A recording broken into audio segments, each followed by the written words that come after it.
better to do it when you do it in, like, clumps, do you know what I mean? So that looks nice, yeah. Good. And make more of the neon. Yeah. I suppose my first style icons was really sort of like David Bowie, Ziggy Stardust, you know, that 1972, 73. I was like 11, but very aware of David Bowie's style and his effect it had on me. I think that was my first real awakening to sort of like fashion. I grew up in the south coast of England, a seaside town called Bournemouth. So it was nice growing up there. It was full of kind of retirement people. It was somewhere I wanted to leave though as well. I knew I wanted to get to London.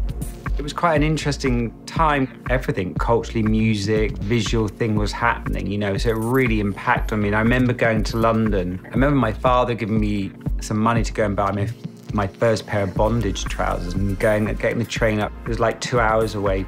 I remember going to the King's Road and seeing these amazing punks, you know, and the impact it had on me. And I suppose that essence of punk is still in me.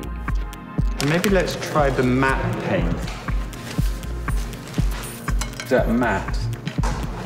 If you look at old pictures of punks in the 70s, they look like noble sort of dandies of another era. It's tribal, it's exotic, it's rich in embroideries, it's rich in textures. So it's everything that fashion tries to convey to people, and it was on the street. So it's no wonder really that somewhere as important as the Met has decided to show people how influential the fashion aesthetic was. All right, yeah.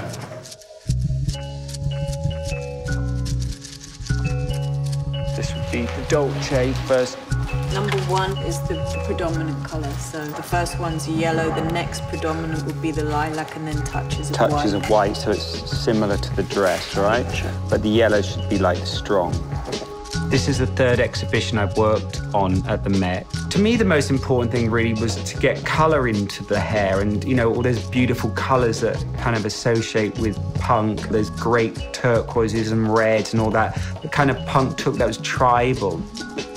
I wanted it to be sort of fun and sweet, but punky and not too clever. There's a lot of mannequins, there's like 110, so you kind of want to make a statement, but you don't want to sort of make it feel too laboured and too clever, because really people are there to look at the clothes and it can't overpower. Working with the exhibition, you don't actually see it till it's in place. You have to sort of visualise it in your head, but the first time you see it is actually when it's in situ. So it's very nerve-wracking because you hope it's going to look right.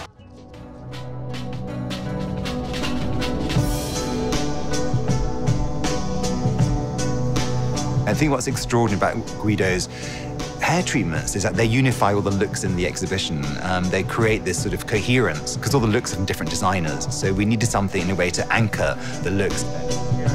When you're a teenager and punk's your thing, it's like sacred to you, so you don't want any establishment to take hold of it. But now, you know, I see its rightful place in a museum. Every international designer, every single hairdresser I know, you know, has taken a punk aesthetic and used it.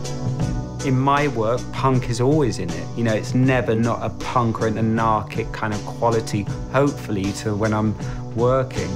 It's amazing when it all comes together. It's all working sort of like abstractly, and then today we come and it's like, oh, that did work.